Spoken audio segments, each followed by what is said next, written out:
In my mind, I still need a place to go. All my changes were there. Blue, blue windows behind the stars. Yellow moon on the right. Big birds flying across the sky,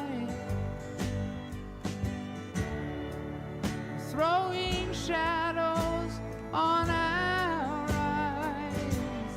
Leave us helpless, helpless, helpless.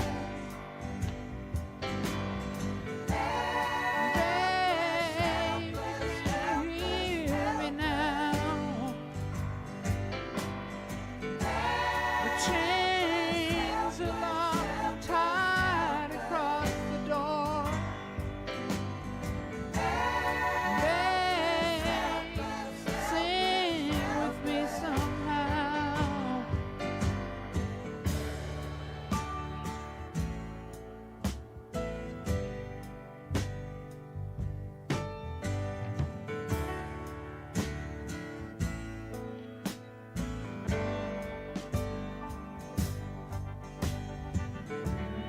Blue, blue windows behind the stars.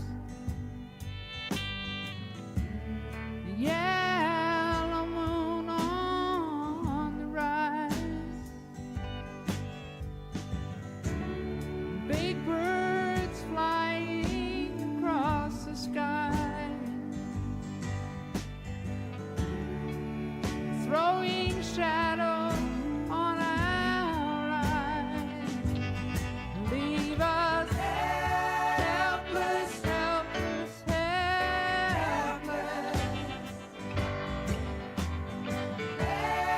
Helpless, helpless, helpless. Yeah, Joe. I'm a pretty big deal. Just kidding.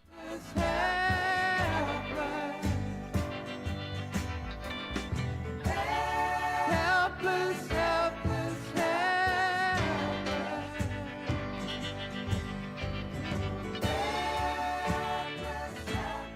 Helpless,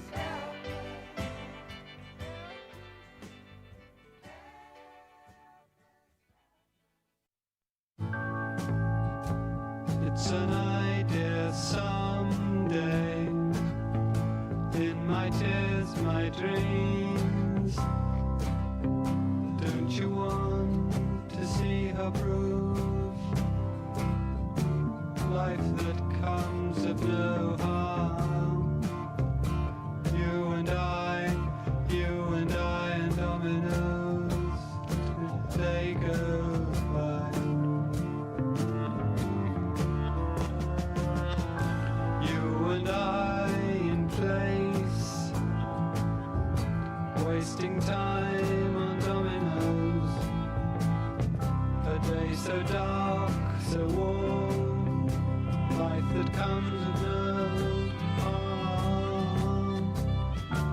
You and I and dominoes, time goes by.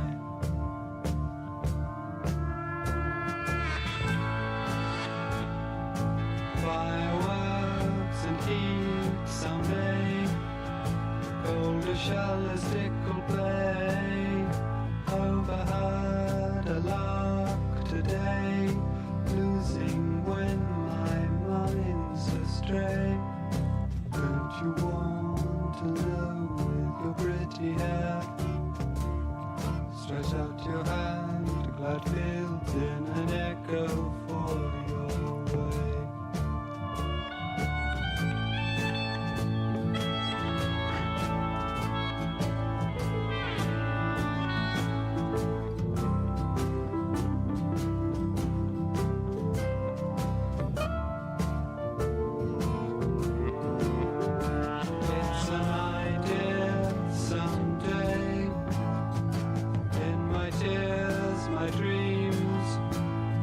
you want to see her prove life that comes of no harm. You and I in dominoes. Yeah, I mean, coaches are always looking ahead. It's that's recruiting. It says 365-day-a-year job.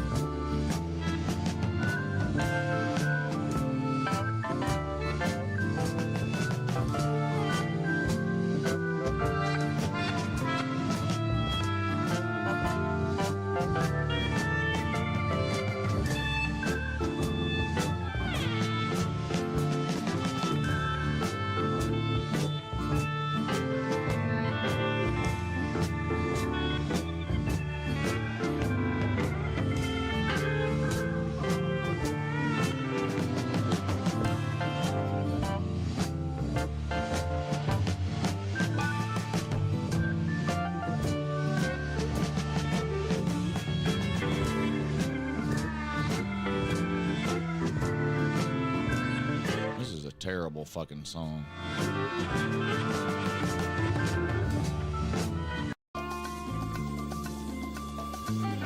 Yeah, okay, this is much better.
I've got a black magic woman, got me so blind I can't see. That she's a black magic woman, she's trying to make a devil out of me. Don't turn your back on me, baby. Don't turn your back on me, baby. Yes, don't turn your back on me, baby. Stop messing around with your tricks. Don't turn your back on me, baby. You just might pick up my magic sticks.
Georgia's only favored by 10. That seems low to me.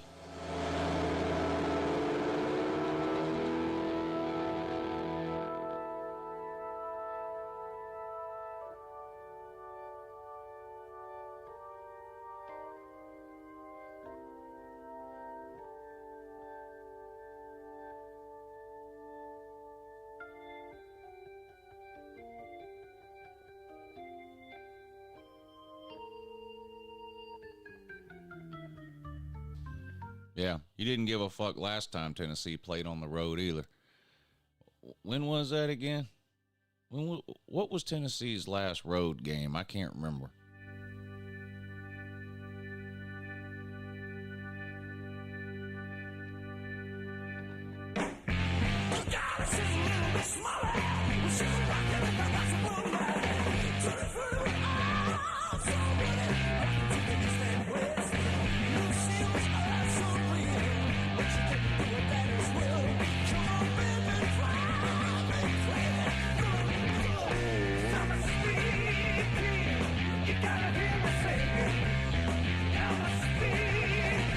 Yeah, that's a dog shit song too.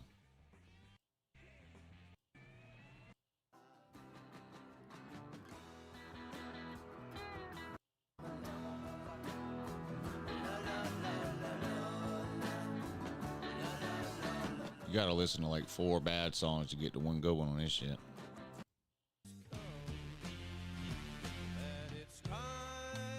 No.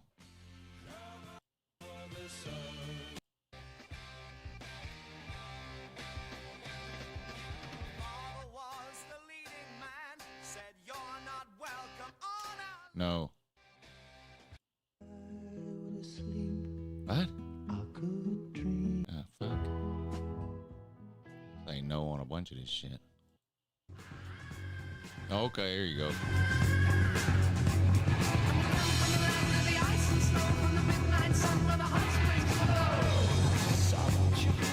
So green, can whisper tales of gold, of how we calm tides of war. We are your over. Primus. You want me to stick 9-inch nails through each one of your eyelids? Always see, let me love. I want to know what makes the rest of show. So now you better stop. Rebuild all your ruin. For peace and trust, give win the day. Despite of all you're losing.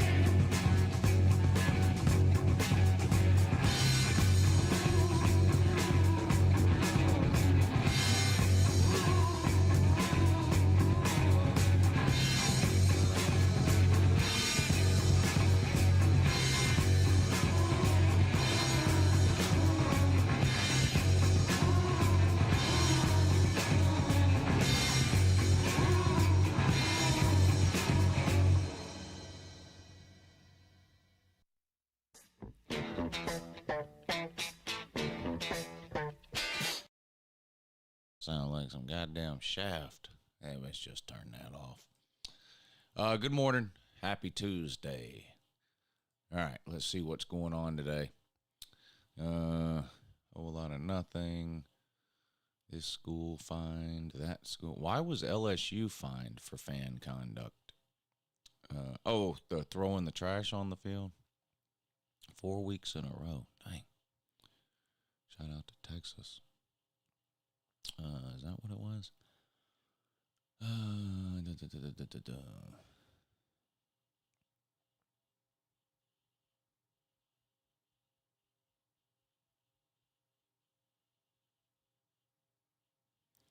They find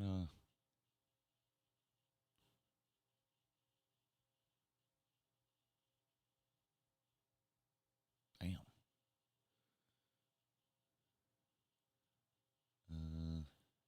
Yeah, LSU fined for throwing trash on the field.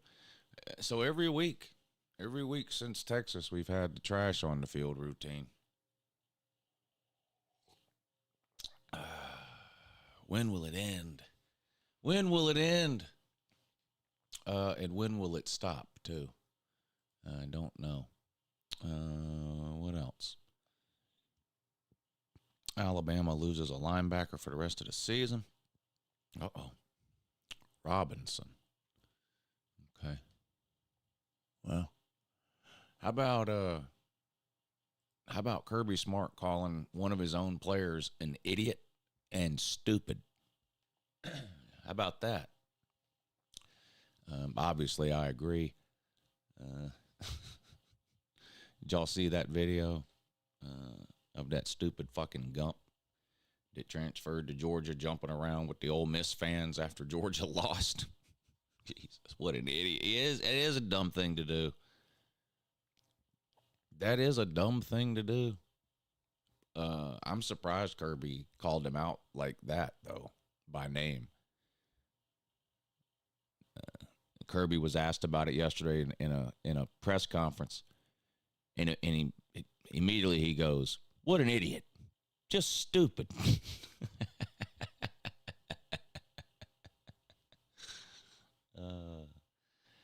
Well, that Woozy will never travel to another road game again. That I can assure you of that. He doesn't play anyway. You know, he's got 0 snaps this year. But yeah, not a good look. You know what it is? Situational awareness. I complain about this all the time with people. People don't have situational awareness. You know what I'm saying?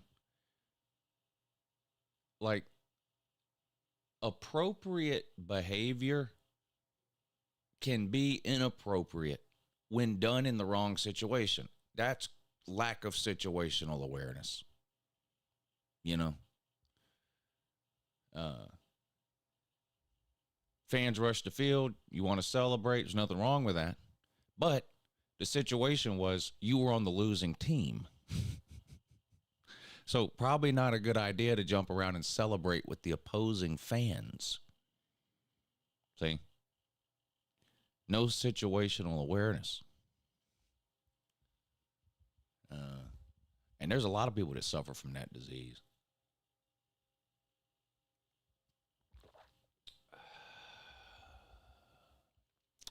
My buddy Nate, I love Nate to death. Nate the Great. Nate has 0 situational awareness. None. Nate says and does whatever pops into his head, regardless of the situation that he's in at the time. No situational awareness. And that Georgia football player, what's his name? Jake Pope. He suffers from the same disease. I tell you one thing, the guy that got in Chaz Chambliss' face, y'all know I shit on Chaz Chambliss all the time. I'm ready for him to be gone on to whatever insurance office it is he's going to be working at for the next 30 years. But you got to be out of your fucking mind to get in Chaz Chambliss' face. First of all, he's, what is he, 6'4", 240? I don't know, something like that. So that's number one. Number two, he's obviously a high-level athlete. He's been playing outside linebacker in the SEC for 11 years. You're an idiot fan. On top of that, he's a highly trained MMA guy. He could have folded that guy up like a fucking lawn chair in under a second. Now, obviously, he did the right thing by just continuing to walk away. But I don't know what level of stupid you got to be to run out onto a football field after a game.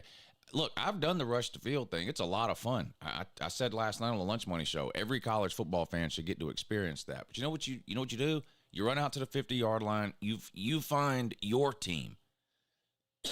You high-five your players. You run up and get in the face of one of these opposing players that's in the wrong type of mood, you're liable to get knocked the fuck out. That's what's liable to happen. And you know what the problem is? The people that want to ban field storming, that's what they point to. Stuff like that. Or Jermaine Burton punching that woman in the face or whatever it was he did to her, slapping her, pushing her, whatever. You know, That's the kind of shit. That's why you don't go. Stay away from the fucking opposing team. Isn't it enough? Isn't it enough to just boo the opposing team from the stands? Isn't that enough? I'm telling you, you run out onto the field and get in a player's face, I don't feel sorry for anything that happens to you as a result. Not at all. The football field ain't a comment section. And some of these fans need to find that out. But that's the problem. You got a lot of people that want field storming banned, you know, and they always, the argument they always use is safety, player safety, fan safety, officiating and coaching safety, whatever, the safety of everybody involved. And you get situations like that. If that situation would have gone a different way, boy, those people would have been up in arms this week. The safety patrol people that want to ban field storming. But you got to be out of your fucking mind to get in Chaz Chandler's face.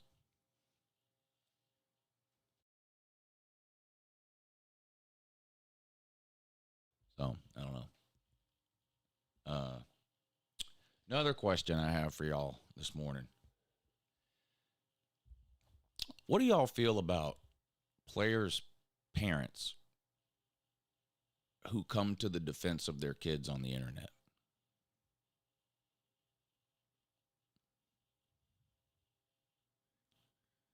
I'm a parent, so I can understand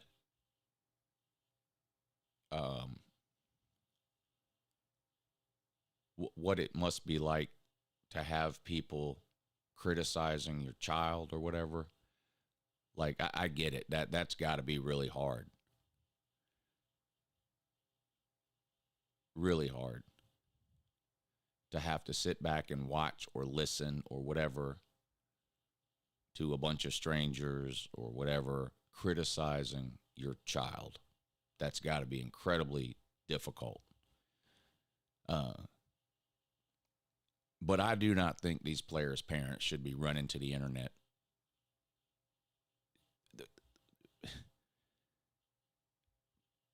Athletes have been criticized for their performance since the fucking beginning of time. It's never going to end. You know, you had some people that used to hide behind but their kids, but, you know, they're not paid, they're kids. Well, that argument's out the window. I never bought into that anyway. I used to tell people all the time, if you don't want your kid to be publicly criticized, tell them not to play high-level athletics. You know, like college football players. If you don't want to be criticized on the internet or on TV or on the radio or whatever, go to Furman. Go to Charleston Southern. You know? If you're an SEC quarterback, you're going to get criticized. There's not an SEC quarterback in history that hasn't been criticized. Not one. Name one. There ain't one. I don't care how good, how bad, how average, whatever. You cannot come play quarterback in the SEC. It's just you know, it's the expression, you got to take the good with the bad. There's a lot of good that comes with playing quarterback in the SEC. Have you seen Carson Beck's girlfriend? Let me ask you something. If he was a biology major, come on. If he was a biology major, that girl wouldn't know he existed, and he'd be driving a Ford Escort. All right? He's a millionaire. Carson Beck is a millionaire with a Lamborghini and a TikTok hoe. So let's pretend for a second that Carson Beck had played great all year long. There would still be some criticism of Carson Beck. Carson Beck had a great year last year. There were still times when he was criticized. Lack of mobility, whatever. There was, after the Bama game. The point is, you're going to be criticized if you play quarterback at a high level. That's all there is to it. That's all there is to it. And so, for the parents, I know it sucks. It's probably hard to hear and see some of that stuff. It just makes it worse when you run to the internet to defend your child or argue with opposing fans. Or to argue with fans. It doesn't make the situation any better. It doesn't.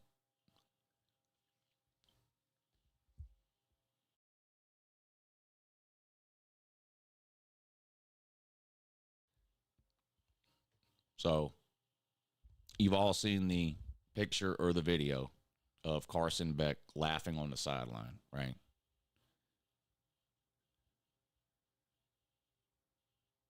Right? 2 minutes to go in the game of a brutal loss where you just got absolutely beat down for 4 quarters, and you're sitting on the sideline laughing it up. Y'all have seen the video and the pictures. Again, does that make Carson Beck a bad guy? No. Do we know what he was laughing at? No. Is it a good look? No. It's a terrible look.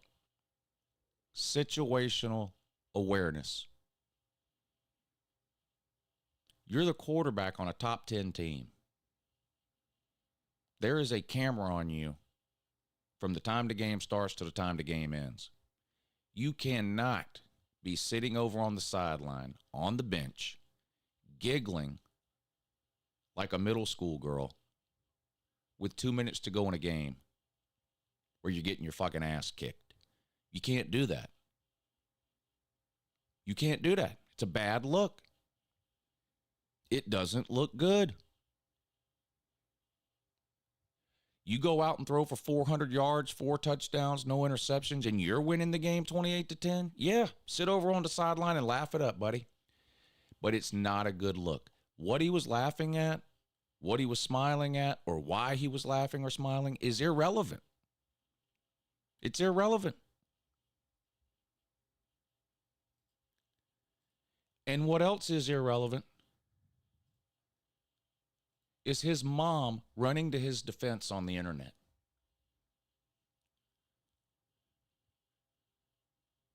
His mom says, when I watched the video, I immediately smiled. I said, this is one of Carson's true besties. First of all, Carson Beck is 22 years old. He ought not have any besties. He's a 22-year-old male. Or 23. I don't know how old he is. He's a 5th-year senior. No one his age ought to have a fucking bestie. That's one of Carson's true besties, whom he loves like a brother. And in a time when I am sure Carson was feeling this big loss, Jaden could make him smile and laugh.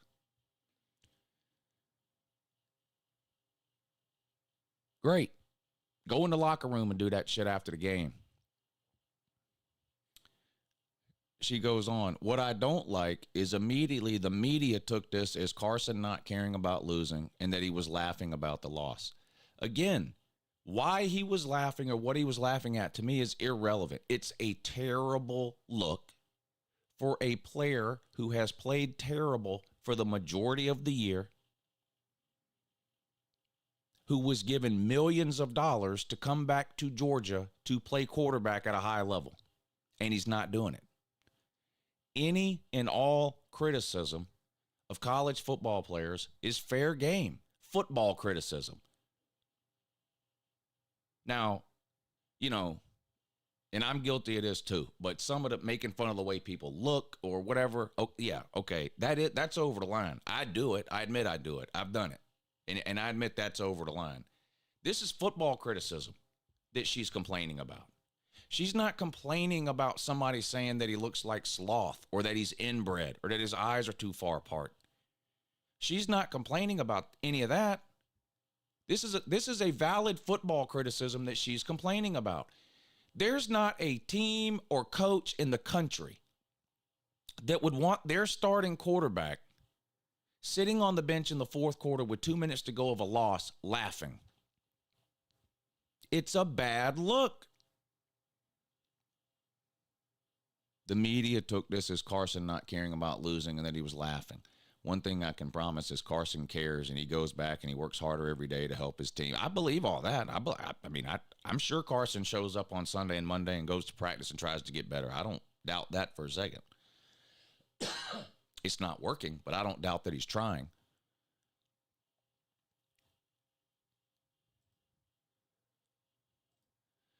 But I've been arguing and pushing back against this idea for years that somehow high-level college athletes are off limits to criticism. Oh, you can't criticize college kids. Yes, you can. If you don't want to be criticized, don't fucking play quarterback for one of the most prominent fucking programs in the country. Go to Fresno State. There's not a person in here who can name the Fresno State's quarterback, nor do they care. Go there and play. I didn't believe the whole players are off limits, these are college kids deal 10 years ago when they weren't getting paid. I definitely don't believe it now.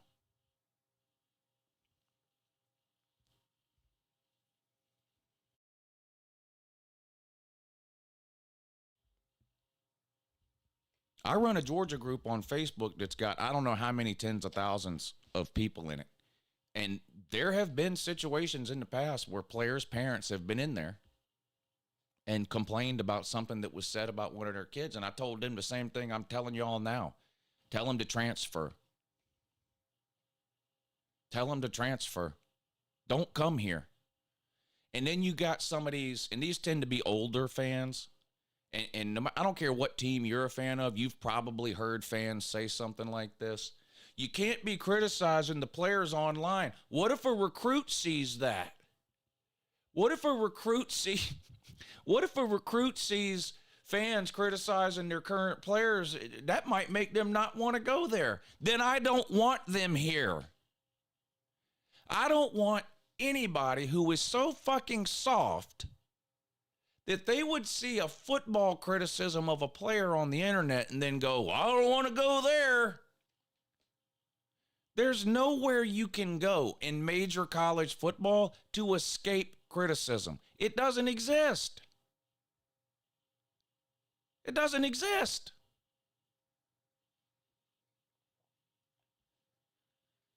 You can't be all over TikTok constantly posting pictures of yourself in a private jet, in a Lamborghini, with a supermodel TikTok hoe, and then sit on the sideline and laugh with your bestie in the last 2 minutes of a brutal loss. You can't do that.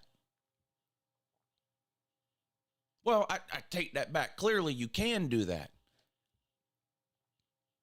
But you're going to get criticized for that.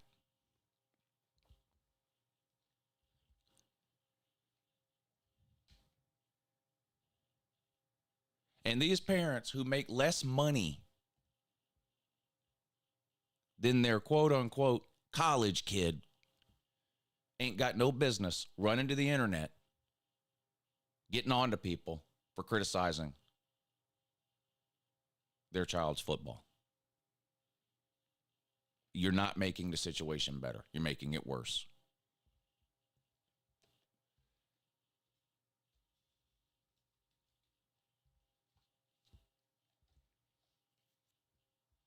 We already talked about Jake Pope. You're late.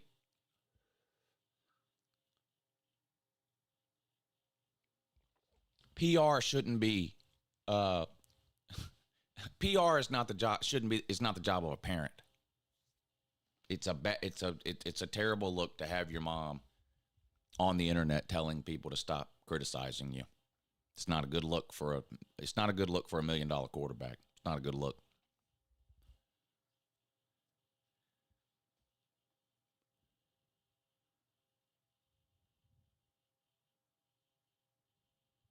Not a good look. So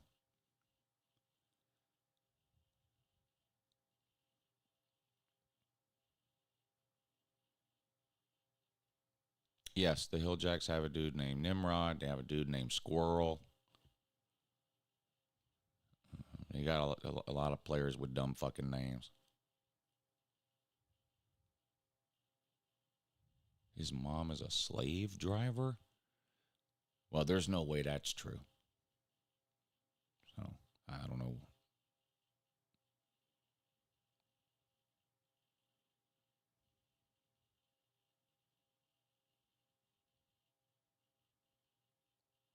Well, Ed, no one's mother wants you criticizing their son. So, out of respect for everyone's mother, you should no longer criticize any football player at all.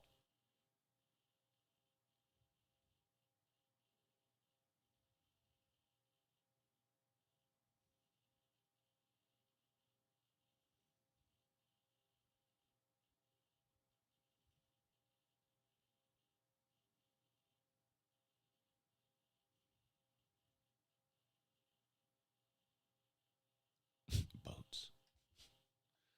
I don't know. I don't know.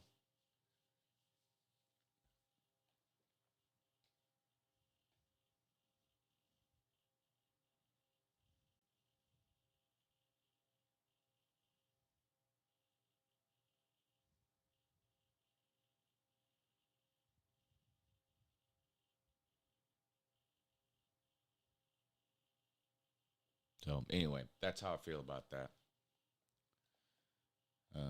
I've been fighting this uphill battle for 10 years. I'm not about throwing the towel now. You don't want to be criticized? Go somewhere where football doesn't matter, like Florida or Georgia Tech.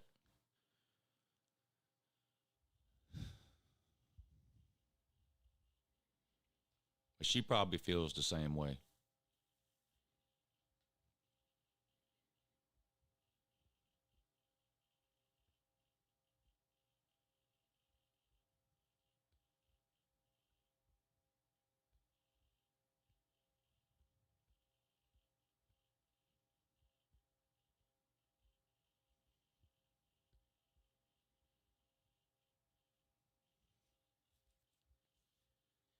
Yeah, well, there is a little bit of overreaction to Georgia. I mean, the reality is, I don't can how many? Let me ask you this: how many teams in the country with Georgia's schedule would have 2 losses right now or less? 1 or 2?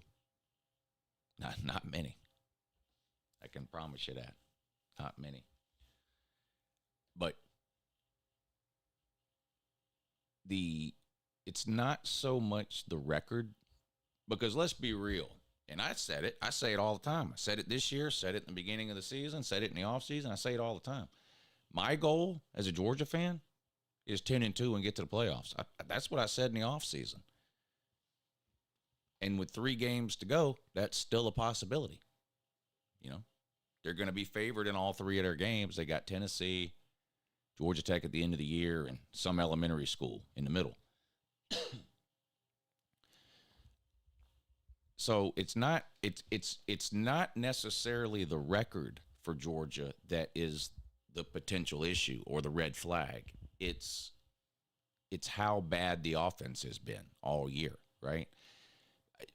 Remember, I don't know how long a lot of y'all have been around. 2017, 2018, 2019. Georgia had seasons just like they're having now. And I would complain about the offense, and other Georgia fans would tell me to shut up because we're 7-1. Shut up, we're 8-2. Quit complaining, we're 9-2. It's got nothing to do with the record. You have to look forward. Do I think Georgia can beat Tennessee this weekend? win their next 2 games after that and make the playoffs? Yeah, I think they can. Do I think Georgia can get into the playoffs and beat 3 top 10 teams in a row and win a national title? No. Why? Offense. They don't have the offense. My complaints about Georgia have less to do with their record and more to do with the way they've played. I'm not even trolling, but if you're a fan of South Carolina, you couldn't be happier right now that your team is 6-3, about to be 7-3, whatever it is, right? Or whatever other team. It's about it's about expectations and where you think you might be later in the season. And the goal for Georgia is that there's not a single goal Georgia can achieve in the regular season. There's not. Every one of Georgia's goals for this season occur on December 1st and after. Well, if Georgia's not playing on December 1st or after, that's a failed season. And you look at the possibility of a team like Georgia getting into the playoffs, there's just no way they're beating 3 top 10 teams in a row. Now, a lot of teams aren't. Only one team can win the Natty. So the concerns, the red flags, the criticisms about Georgia, at least for me, have less to do with the record because, again, I've said all along, my goal is 10-2 and make the playoffs. That's it. That's what everybody's goal should be, in my opinion. It's a fun bragging point when you go undefeated. We beat everybody we played. We were 15-0, that whole thing. It's a fun bragging point. But Alabama's national titles under Nick Saban don't mean any less than Georgia's 15-0 national title just because Bama lost a game every year. You know what I'm saying? Now, when I'm talking to a Bama fan, I'll use that as trash talk, but that's all it is. It's just something I have over Bama fans. Georgia went 15-0, Bama never did. But it doesn't mean anything, really. So, undefeated seasons are great, but in a 12-team playoff, I'm trying to get in the postseason. That's what I'm trying to do. So it's got less to do with the record and more to do with the way Georgia has played. I mean, look, Georgia beat Florida. Okay? So that was a plus mark in the win column. I still wasn't happy with the way the offense played there. Carson Beck with the 3 turnovers, can't run the ball, right? We beat Mississippi State. That's a check mark in the win column. That's what you want. But we won 41-31 and gave up 400 yards passing or whatever it was. That's not good. Why is it not good? It's got nothing to do with Mississippi State. It's got everything to do with who Georgia might play later in the year that can also do that to them. You know what I'm saying? So when you look at Georgia this year, it's less about the record because the reality is with the schedule they had, 10-2 would be an amazing year. And there ain't but maybe 1 or 2 teams in the country that could play Georgia's schedule and go 10-2. That's it. That's it.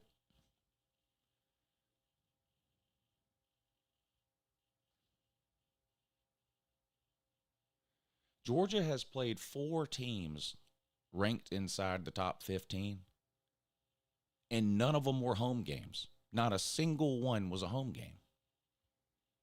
And they're 2-2 in those games. They've got 1 game left that fits that category, and it is a home game, and they have to win it. And they better win it.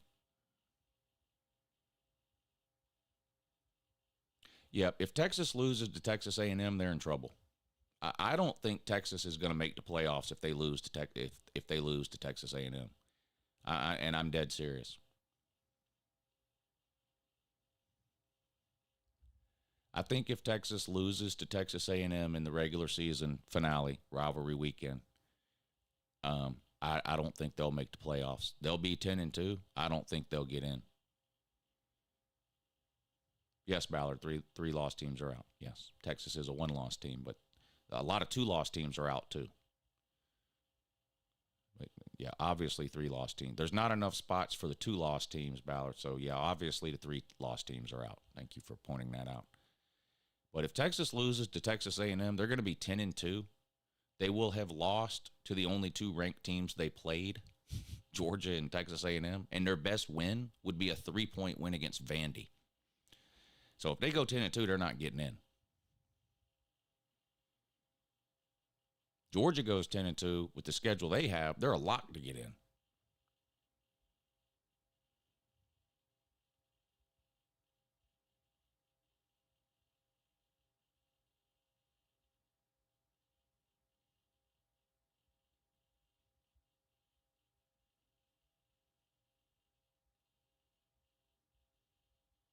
So, but a lot of football left. 3 weeks to go, a lot of football left. We'll see what happens. Texas looked good this past weekend, but that was against Florida at home. They do play on the road this week at Arkansas, which I think will be a little bit of a tougher test than home against Florida. And then, the Texas A&M game at the end of the year.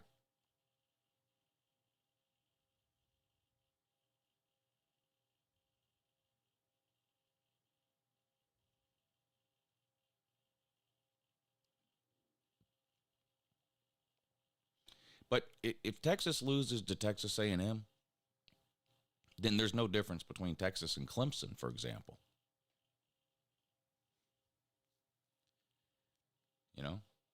Clemson has lost to the only 2 ranked teams they've played.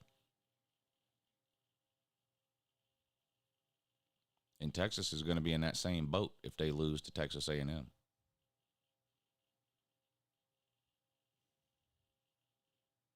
Florida State's a fucking joke and a disaster.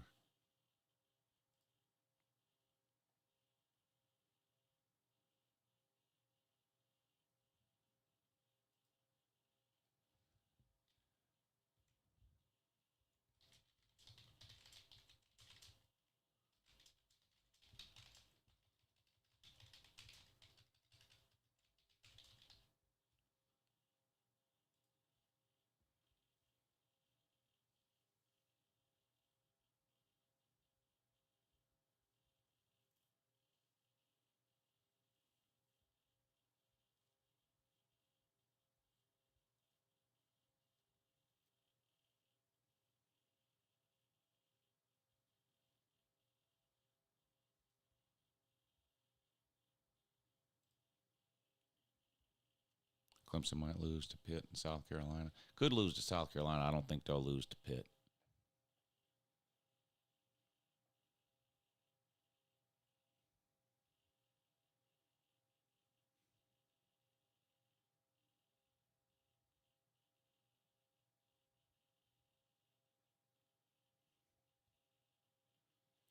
Texas didn't get moved from 7th to 3rd after losing to Oklahoma. That's just a lie that you just made up. Texas got moved to 3rd after they won the Big 12 championship game. So yeah, you're just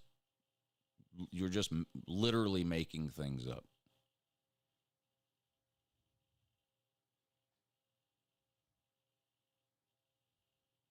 Yes, Texas had a loss. I don't know what your point is. Teams that have losses get moved up in the rankings later in the year all the time.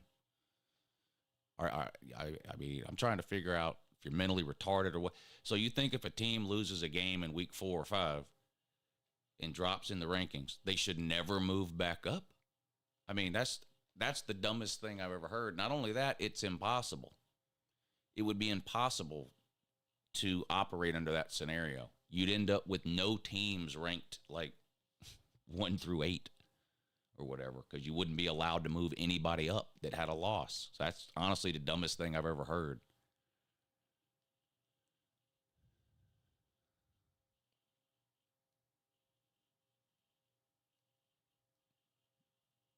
It says with a loss. What it says is, here's what you said exactly, word for word. Texas was ranked 7th last season and got moved up to 3rd with a loss against a 12th ranked Oklahoma. That's what you said. Texas got moved up to third with a win in the Big 12 title game is what you should have typed, but you didn't type that. No, 10-2 Texas not getting in.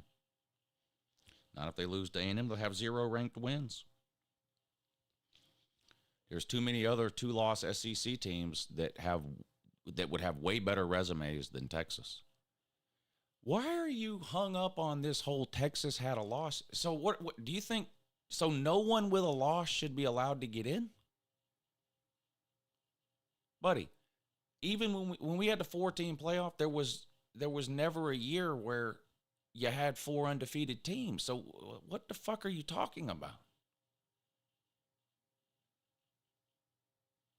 Everything you type is dumber than what you typed up before. A team having a loss is not proof that they shouldn't be in the playoffs when there were never 4 undefeated teams. What were they supposed to do? Just cancel the playoffs because somebody had a loss? Ah, damn, man. Slap yourself in the back of the neck right now. That's not a suggestion. That's an order. Man, I feel like everybody in here is dumber having to read what you're typing.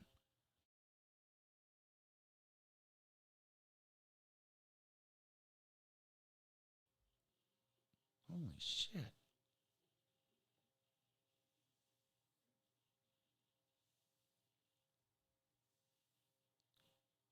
I don't know what it doesn't prove that. It doesn't prove that at all. Last year, Texas was 12-1 with a Big 12 title, a conference title. This year, if they lose to Texas A&M, they're going to be 10-2 with no SEC title and no ranked wins. Last year, they had a win over Bama. They had multiple ranked wins within the Big 12, and they won the Big 12 title.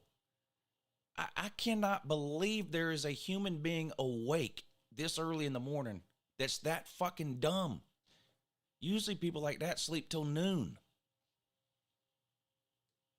Holy shit, man.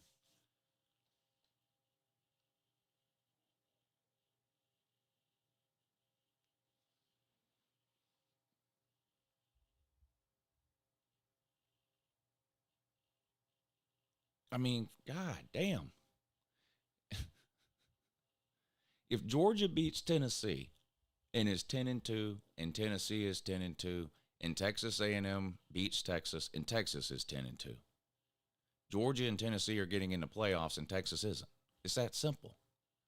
Georgia would have wins over Texas, Tennessee, and Clemson, 3 top 15 teams. Tennessee would have wins over Bama,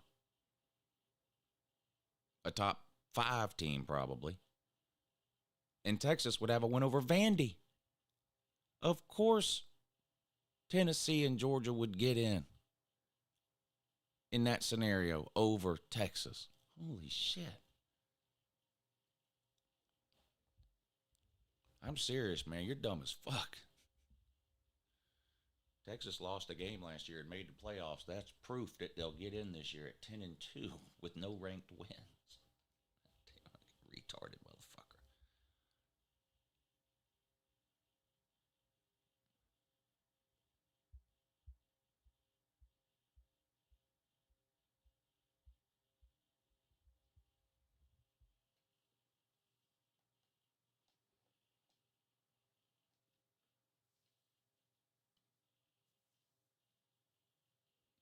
Alabama won the SEC last year. They beat the number 1 team in the country to do it, Georgia. Got into the playoffs. Texas was 12-1 with a Big 12 title and beat that same Alabama team, but they shouldn't have been in. You must be a Florida State fan that's still crying. That has to be it. That has to be it. Where'd that dummy go? Did he leave? Did you get your feelings hurt, Ed? You have to be a Florida State fan. That's the only explanation. You have to be a Florida State fan that's still crying.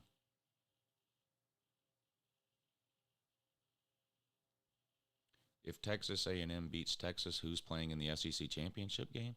Texas A&M and Bama. How do you not know that? I guess the same way you don't know why Texas got in the playoffs last year.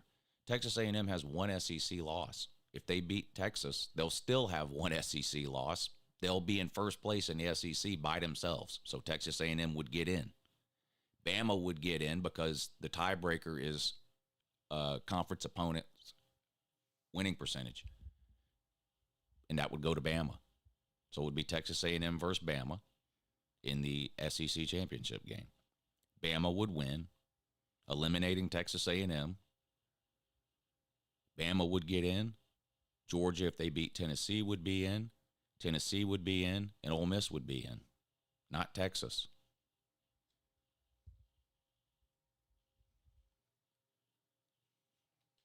It doesn't matter that Tennessee beat Bama. Head-to-head doesn't. My God.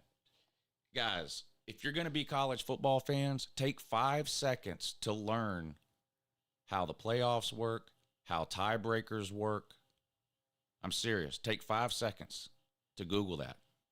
Okay? Head-to-head only matters if only 2 teams are tied and those 2 teams played each other.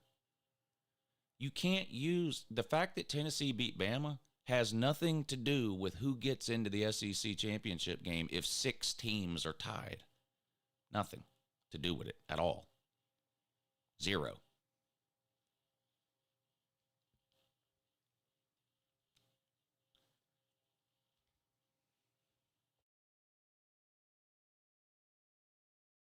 The only way Tennessee beating Bama matters is if only Tennessee and Bama are tied for the second SEC championship game spot. And that's not the case because there are currently 8 teams in the SEC with 2 losses or less, including Bama.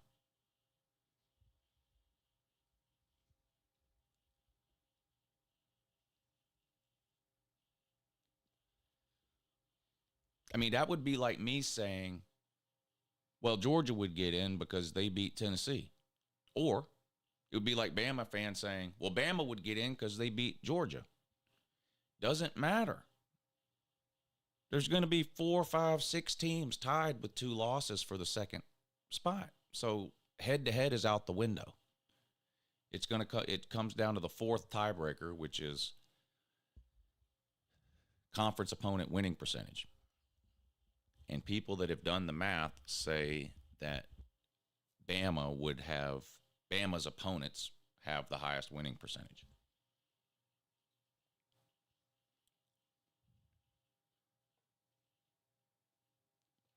I don't know for a fact that it would be Bama. Bama still has to play Auburn and Oklahoma, who have terrible winning percentages. So I don't know how the winning percentages would work out at the end, but that's what will determine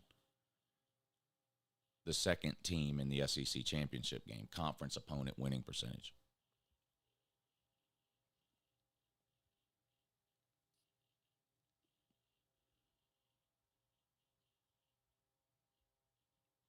Yeah, I don't care, Notre Dame, man. All 3 of those schools that I have ahead of Notre Dame that won't be playing in conference title games have to play the entire season thinking that they might have to play in a conference title game. You don't.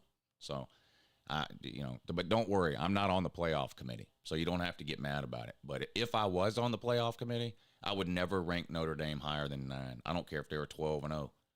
I'd have them at 9.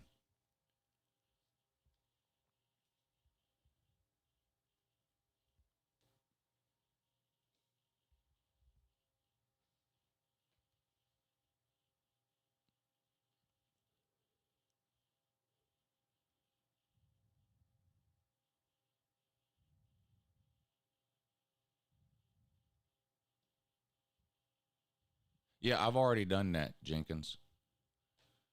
I've already done that.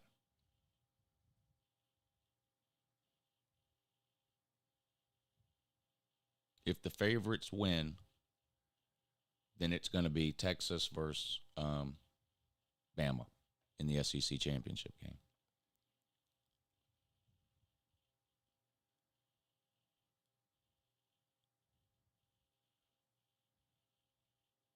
There's really no reason to pay attention to the college football playoff rankings that come out tonight. I don't even think they should do a weekly show. It's a waste of time.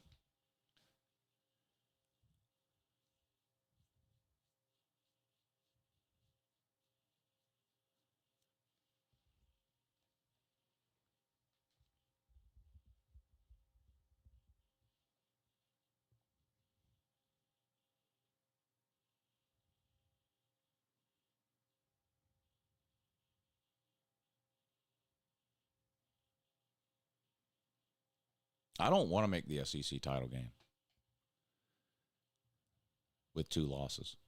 So let Bama go or whoever else, Ole Miss, whoever. I don't want to go to the SEC title game. All the SEC title game is for Georgia this year is a chance to get eliminated from the playoffs. That's all it is. I don't want nothing to do with it. And if I was a Tennessee fan, I'd feel the same way. If I was a fan of any SEC team with 2 losses, I would not want to go to the SEC title game. I'm serious.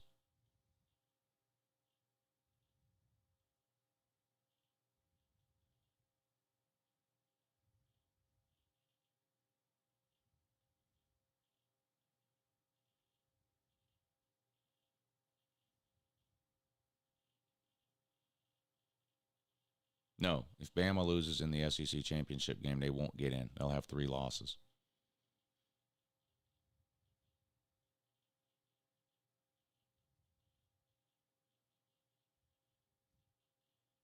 Unless some kind of total chaos happens over the next 2 or 3 weeks. But the way it's set up right now, no 3-loss teams are getting in. There's too many 2-loss teams.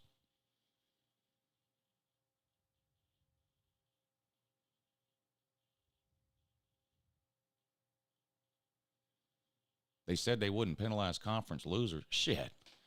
Georgia has missed out on the playoffs 3 times simply because they lost the conference championship game. So I ain't trying to hear that shit at all.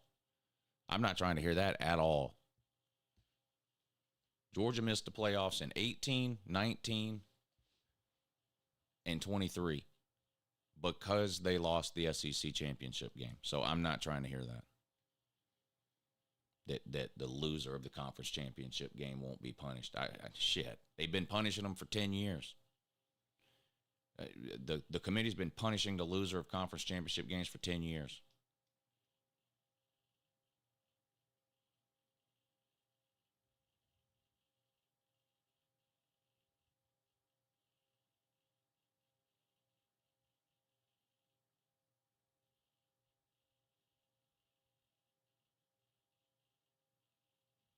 No, Notre Dame's going to get in if they go 11-1.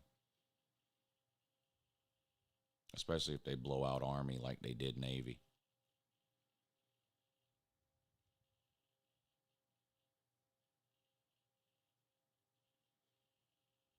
Well, I can tell you what's going to happen. Because there are people that think the loser of the conference championship game should not drop at all in the playoff rankings. I'll have to believe it to see it because, like I said, they've been dropping the loser of conference championship games in the playoff rankings for 10 years. But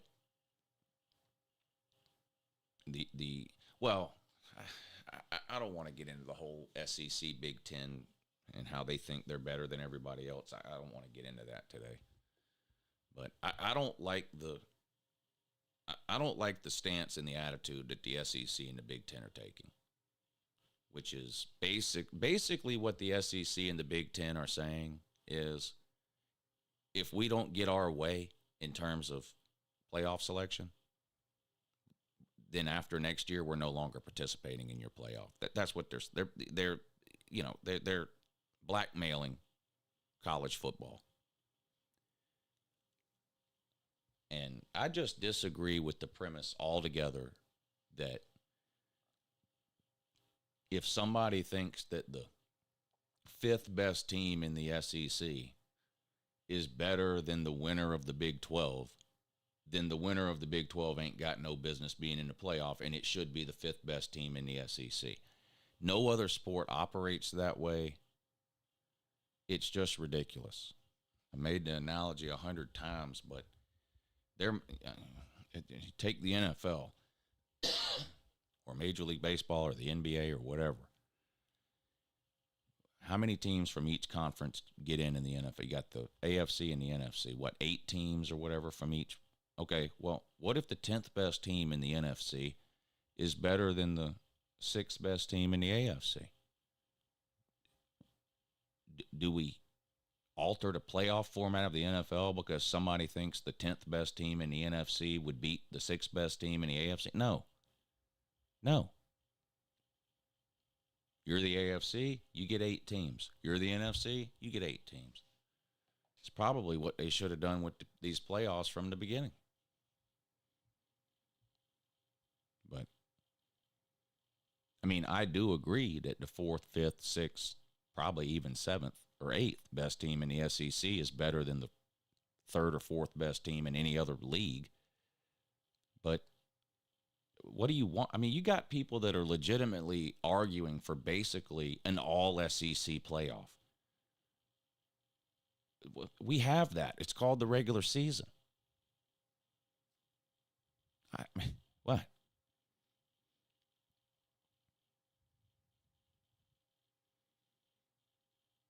You're going to have people saying, well, South Carolina would beat Indiana if they played on a neutral field. Why is Indiana in? Because Indiana's 11-1 and you're 9-3. That's why. What do you mean, why?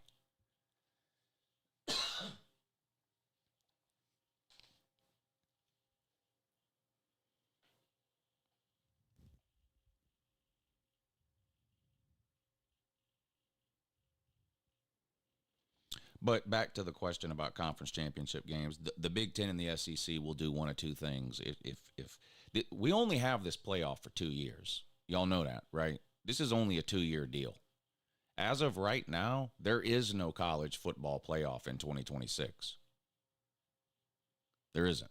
As of right now, there's only a bowl season in 2026. That's it. There is no college football playoff agreement in place beyond 2025. And what's going to happen is if they're going to let this 12-team playoff play out this year and next year, and if the SEC and the Big Ten aren't happy with the way it goes, they're going to do one of two things, or maybe both things. Thing one, they're going to cancel conference championship games. If the loser of the Big Ten championship game and the SEC championship game don't get in the playoffs, the Big Ten and the SEC are going to get mad, and they're going to cancel conference championship games. The other thing that they're going to do, if they don't think they get enough teams in overall, let's say the SEC gets 3 or 4, Big Ten gets 3 or 4, but they think they should have got 5 or 6. Well, they're just not going to participate in the playoffs going forward beyond 25, and they're going to form their own. And that I don't want that. I think it's a ridiculous mindset. It's a ridiculous mindset.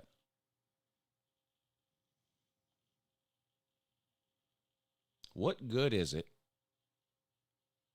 to be the SEC and claim to be the best conference and then separate yourself from the rest of the conferences in terms of the postseason and say, we're not going to play, we're not playing in your postseason?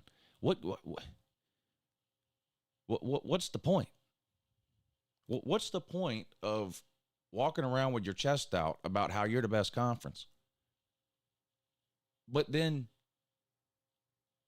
removing yourself from the postseason and not playing those other conferences? It doesn't make any sense. So I hope that's not what happens. I really hope that's not what happens.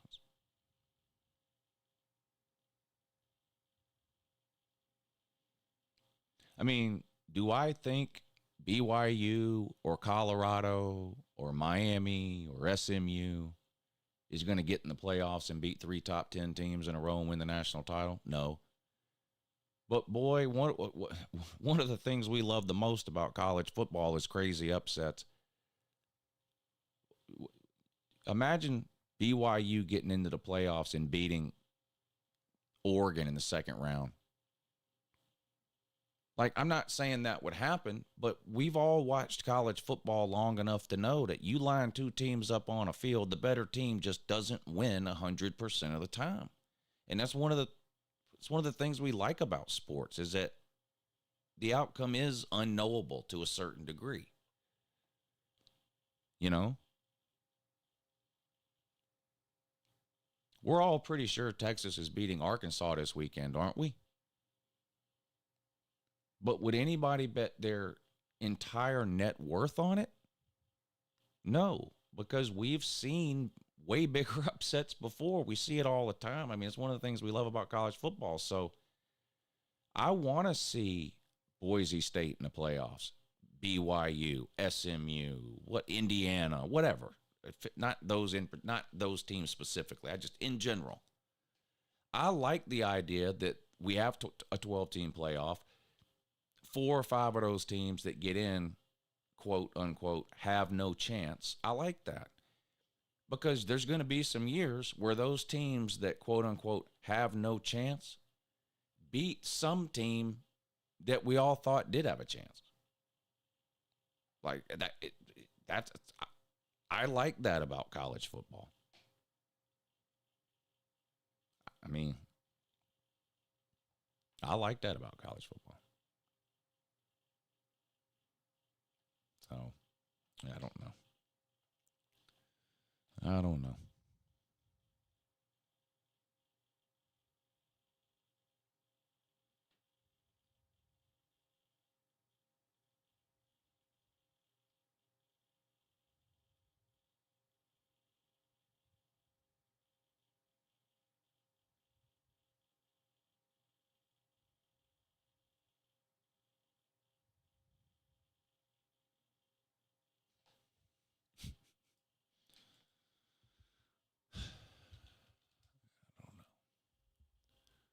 I guess I'm going to get out of here. Y'all, all y'all done today is make me mad.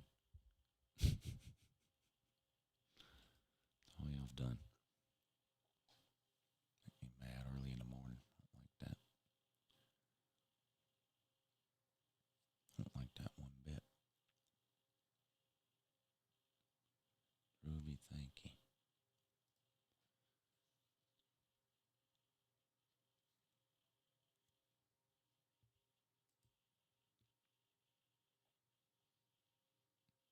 Navy is no longer ranked, but it was a ranked win. Yeah, that's not how it works, buddy.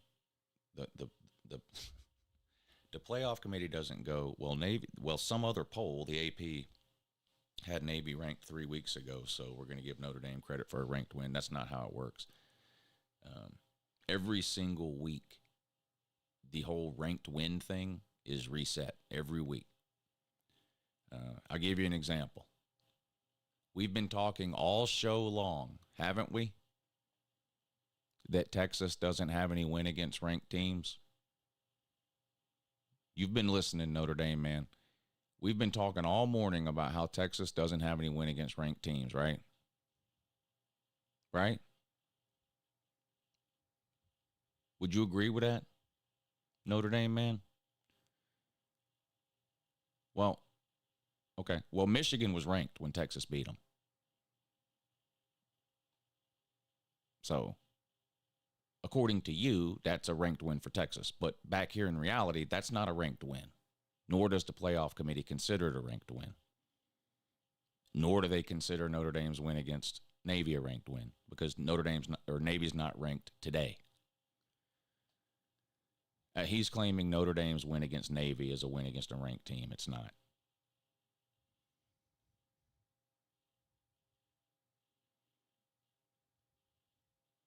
The win against Navy is not a ranked win because Notre Dame's not ranked or Navy's not ranked today. Just like Texas win against Michigan isn't a ranked win. Do you think Georgia Tech's win against Florida State is a ranked win? Come on, man. I'm serious. How does some of y'all come up with this shit? I'm dead serious. How does some of y'all come up with this shit?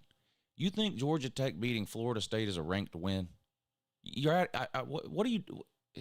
Do you hear yourself? Do you hear yourself? Do you read the shit you type? Do you think about what you type out? Georgia Tech beating Florida State is not a ranked win. Come on, man. Come on, man. Your avatar is a selfie. 100%. Notre Dame, man. That your avatar is a selfie. Your profile pic is a selfie, dude.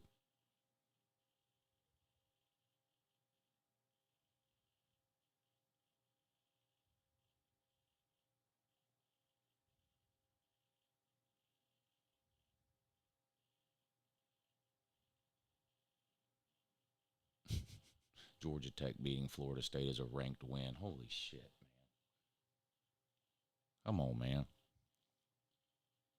Did you type that with a straight face?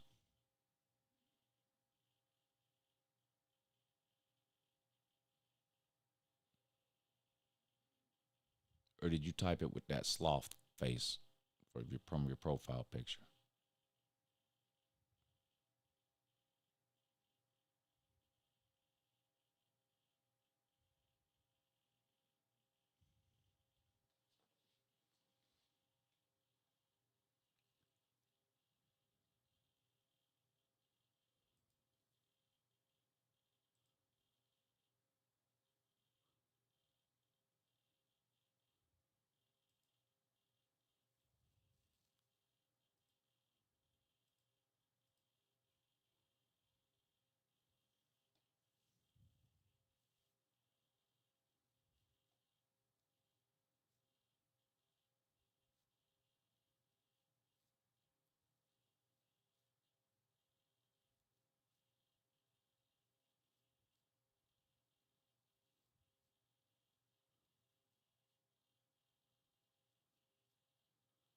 You respect the troops. What do you want, a pat on the back?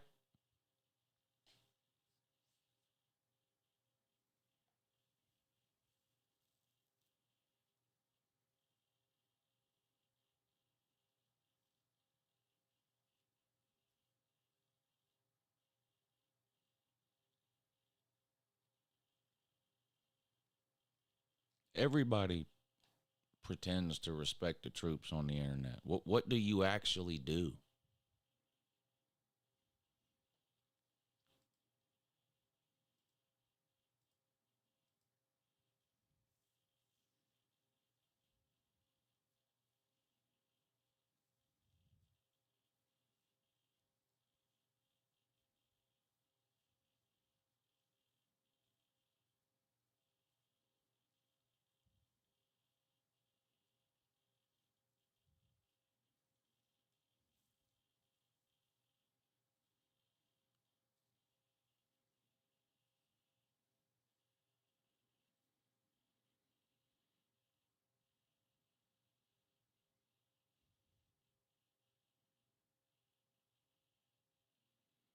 Yeah, I have a yellow ribbon on my tree.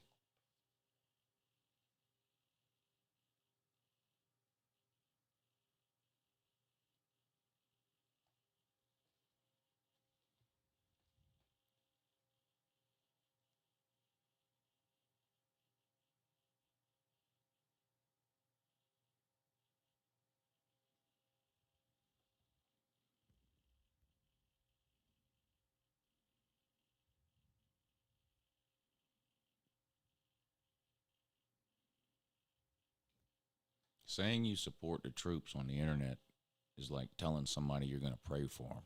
It's just lazy and doesn't mean anything at all.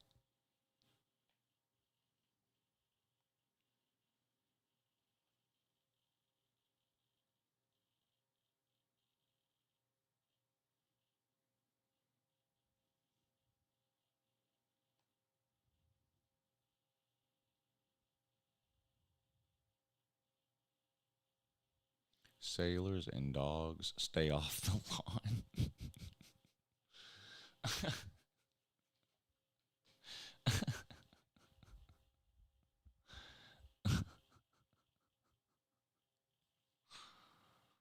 Ugh. Looks like Dan Lanning is keeping Dante Moore a red shirt. What do you mean? Why wouldn't he keep him?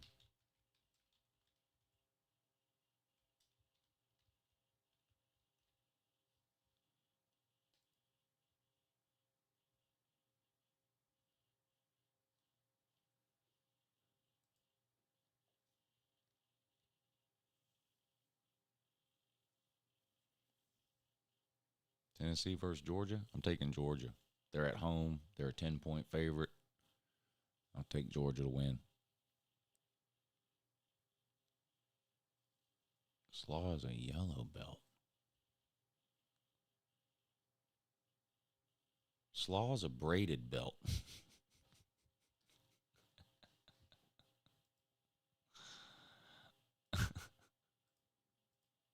Slaw is a braided belt.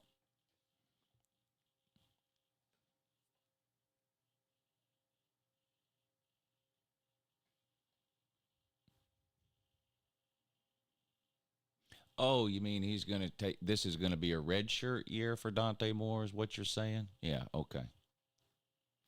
Yeah, because he didn't redshirt his freshman year. He played a bunch of games, didn't he, last year at UCLA? He played in almost every game. Yeah, so he still has a red shirt he can take. Yeah. How many games has he played in this year? Like 2? Vegas is trying to recoup all that money y'all cost them during that Ole Miss game with that 9-point spread.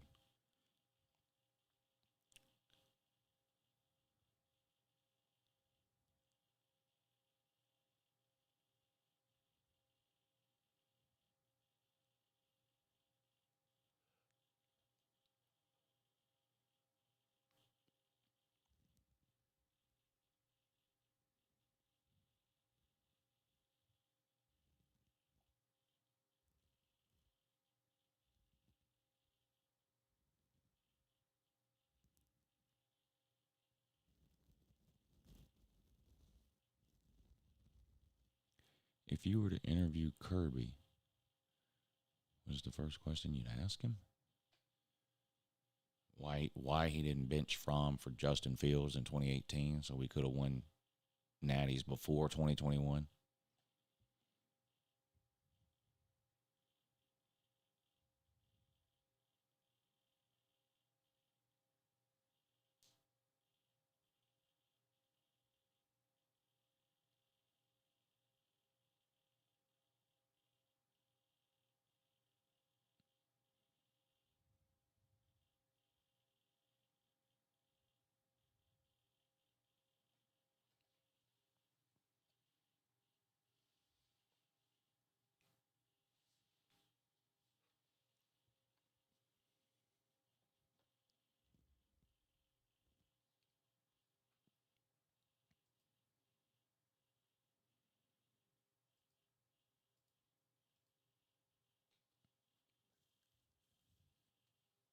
Do we like Pope? Well, he's never played. I don't like him, but he's never played.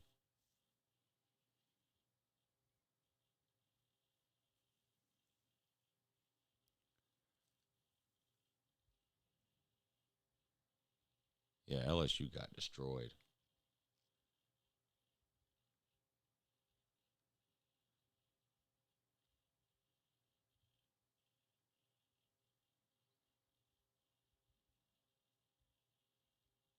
Bama should have been playing like that all year.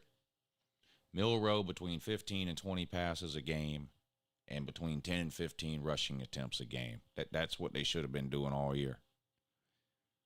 Because Milrow just can't sit in the pocket and throw the ball 35 times a game. He just can't do it. I mean, that's not what that's not his game. But you give him 15 to 20 pass attempts, 10 to 15 rushing attempts, Bama be hard to beat.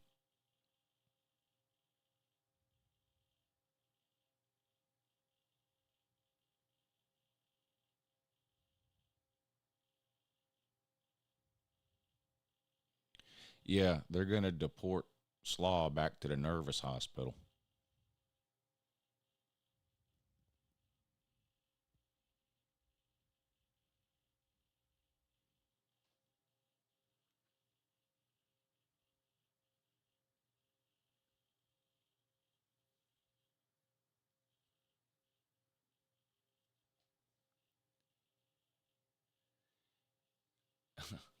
You want to know something that'll really make you mad?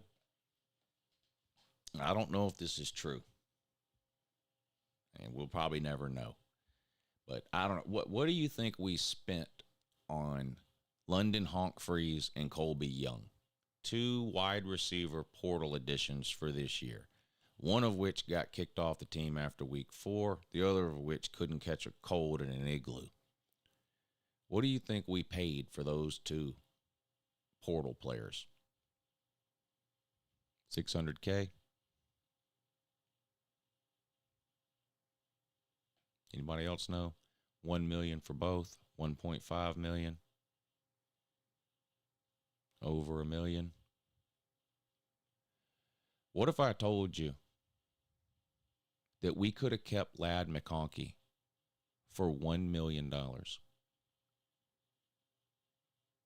and we chose not to. What if I told you that? What would your reaction be to that?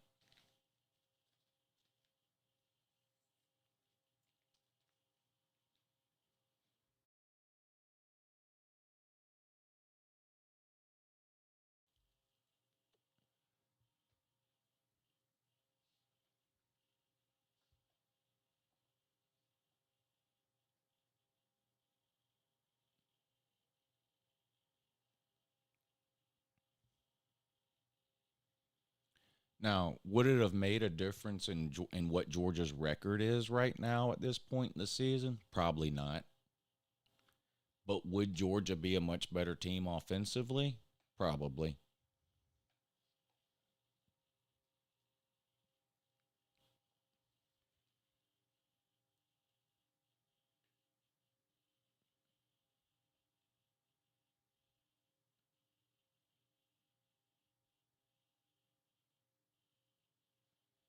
Yes, I 100% think what players are paid should be public information. Yes.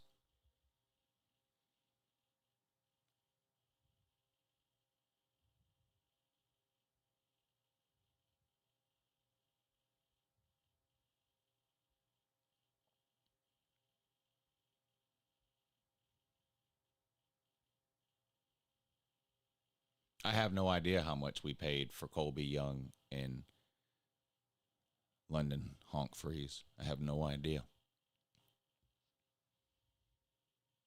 But if it was $5, it was a waste of money.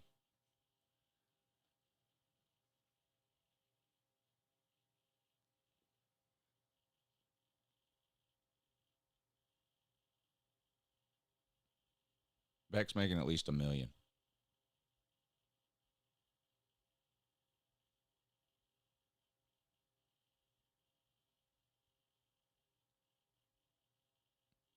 NFL players' salaries are public, should be the same with college football. Well, of course, the obvious difference, what's not public is how much Patrick Mahomes makes for doing a commercial. That's not public. And right now, that's the money that players are getting in pretend world. I realize that that's not really the way it works in reality, but we're pretending that's the way it works. NIL, name, image, and we don't know how much money Patrick Mahomes makes in NIL. We don't know that. There is no salary right now for college football players. In other words, the schools don't pay them anything. Now, next year they do, and maybe that'll be public. You know, the schools have $20 million or whatever it is to pay to the players starting next year. Maybe that'll be public. But I don't think NIL, as it's currently constructed, will ever be made public because it's arrangements between a player and a private company. Wendy's, a car dealership, the NIL collective, whatever. I don't think that will ever be publicly available.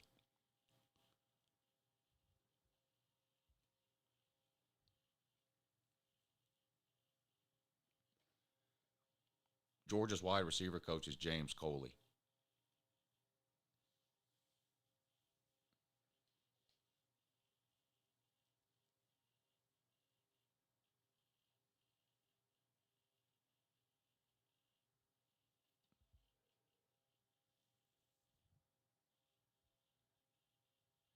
Yeah, this game is the true test for Kirby for this year as far as the quarterback situation is concerned. If we're losing at halftime and Carson Beck has 2 or 3 interceptions, he should not start the third quarter. This is it for Georgia. This might as well be the national championship game for Georgia. There's no tomorrow if they lose this game. So this will be the true test. Now, I hope it doesn't. I hope we don't have to find out. I hope Carson plays good and the offense plays good and Georgia is either winning or it's close at halftime and we don't have a reason to want somebody else in the game. But if Beck has one of these deals where multiple turnovers in the first half and Georgia's losing, Kirby's got to do something. You brought in Jaden Rashada, a guy with a year's worth of experience in the at the Power 5 level. you got to try something. If it's not working offensively at halftime, you got to try something.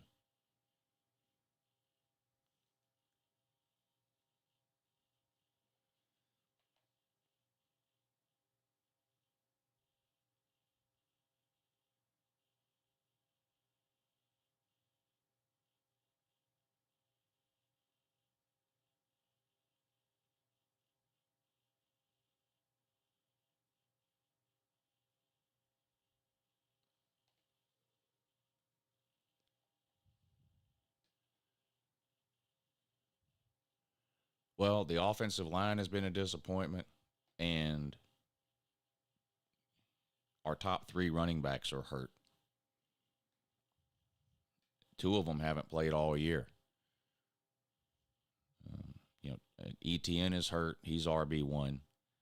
Both the Robinsons are hurt. That's RB2 and RB3. Nate Frazier is RB4. He's a true freshman who can't hold on to the ball. So we're basically down to Nate Frazier, a true freshman, and Cash Jones, a walk-on.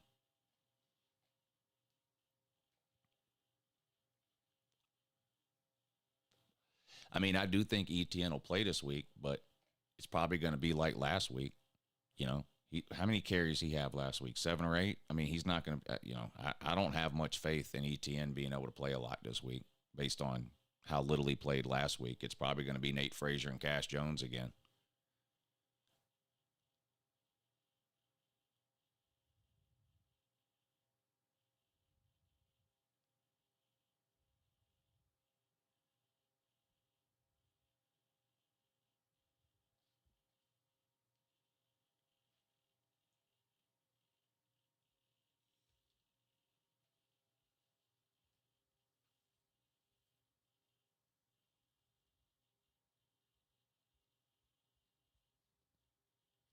The thing about Kirby and the quarterback situation right now that's different from 2018, well, a couple of things. Number one, in 2018, you had an obvious generational talent on the bench. Should have made a change and didn't.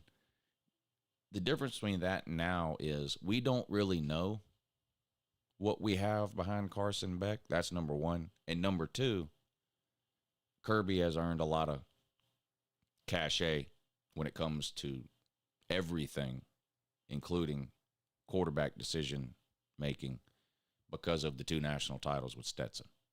So that's why I'm not as hard on Kirby right now about changing quarterbacks as I was in 2018 with Justin Fields. In 2018, Kirby hadn't done shit but lose a national title game and have bad offenses for 3 years.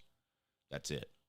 And Fromm wasn't any good, and it was obvious. And it was obvious to anybody with a brain that Justin Fields was really good.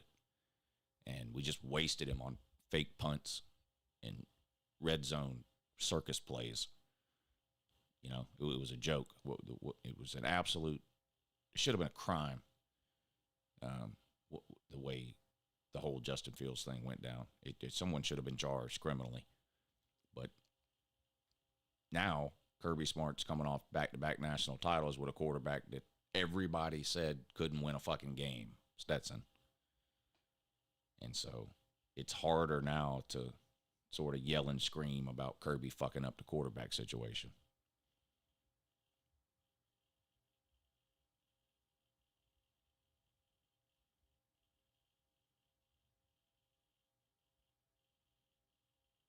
Yeah, I have no idea. I'm going to admit I didn't watch a lot of Arizona State games last year, so I don't know much one way or the other about Rashada. And Gunnar Stockton, no one has seen him play since high school, and that was 3 years ago. So I don't know.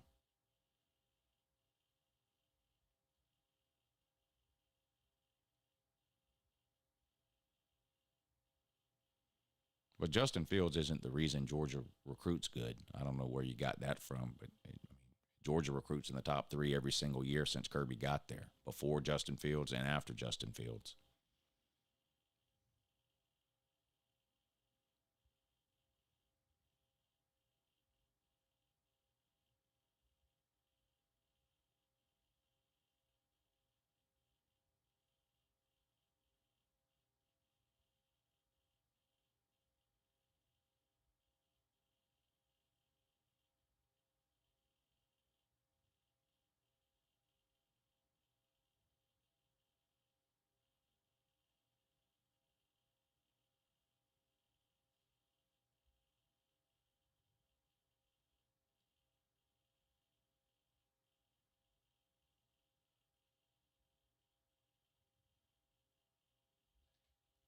All right, I'm going to get out of here.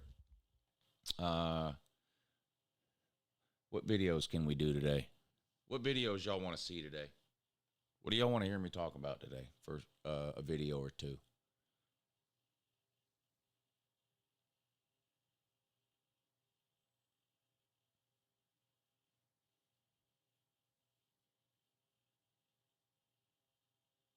Oh, I got to make the Patreon poll too.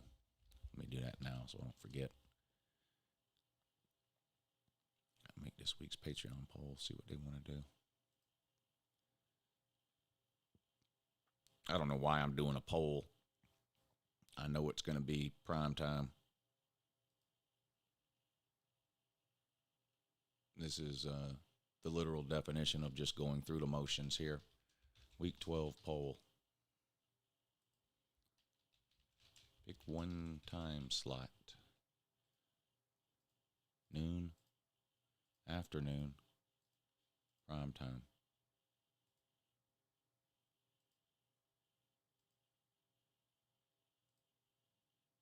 Publish.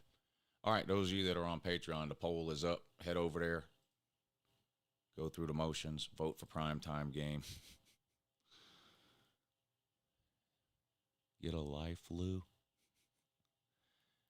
Am I watching you at 9 in the morning, Ace?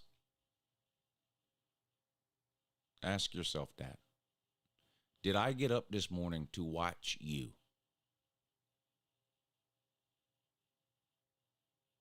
Think about it, buddy. Give me some good luck. I'm going to the DMV in hopes to schedule my driver's test appointment. Oh, you'll be fine, man. You'll be fine. It's more nerve-wracking than anything else. You'll do fine. Yeah, you'll do fine.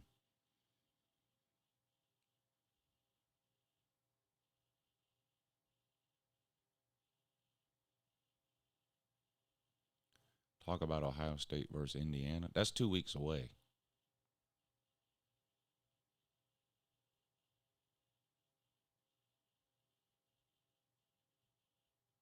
Took you 2 tries.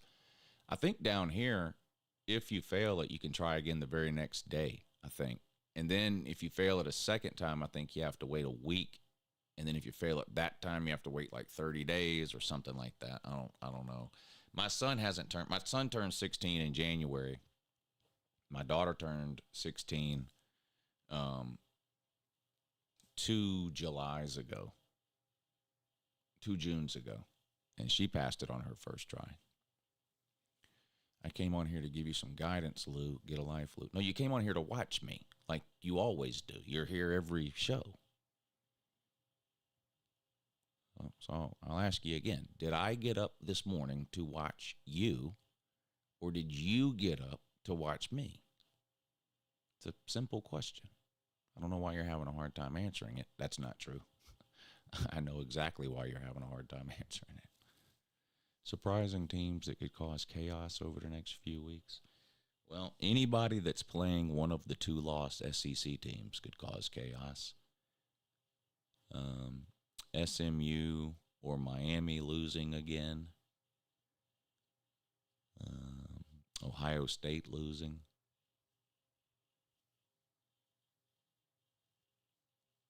An all disappointment team. Well, I'd probably start with Carson Beck. For the offensive line, it would be a tie between Georgia and Oklahoma State. For running back, it would be Ollie Gordon at Oklahoma State. Wide receiver. I don't know. I'd have to think about that. You came on here to dance for me, Lou, and be my entertainment. Well, you're right about that part. You are watching to be entertained. That's why you got up this morning. It's the only reason you're awake right now is to watch me. You're socially retarded and you're homeschooled because you were bullied in public school. So now you're homeschooled. And you get up every morning and watch Uncle Lou.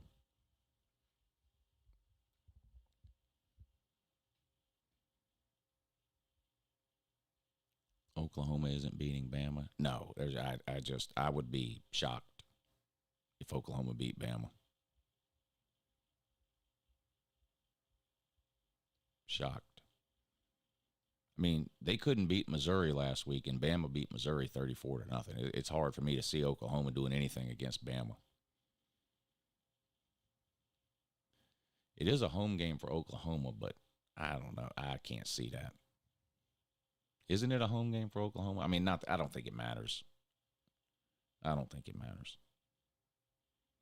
All right, Army man. Take it easy, bud.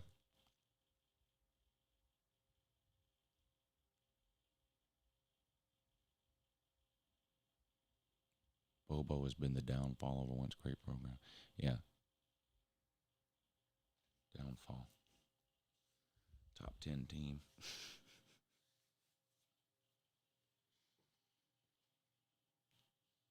You still watching me, Ace? We all have a job to do, don't we, buddy?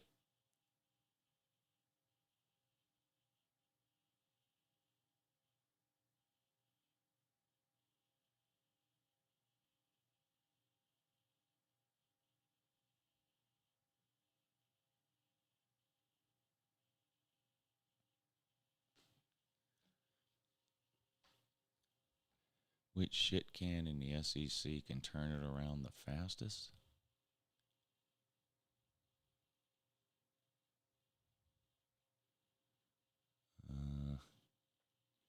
Well, the shit cans would really be Auburn, Florida, and Oklahoma. And right now,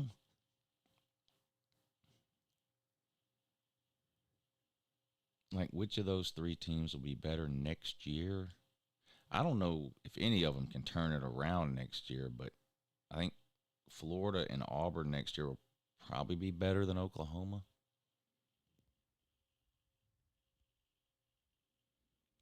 All right, I got to get out of here for real.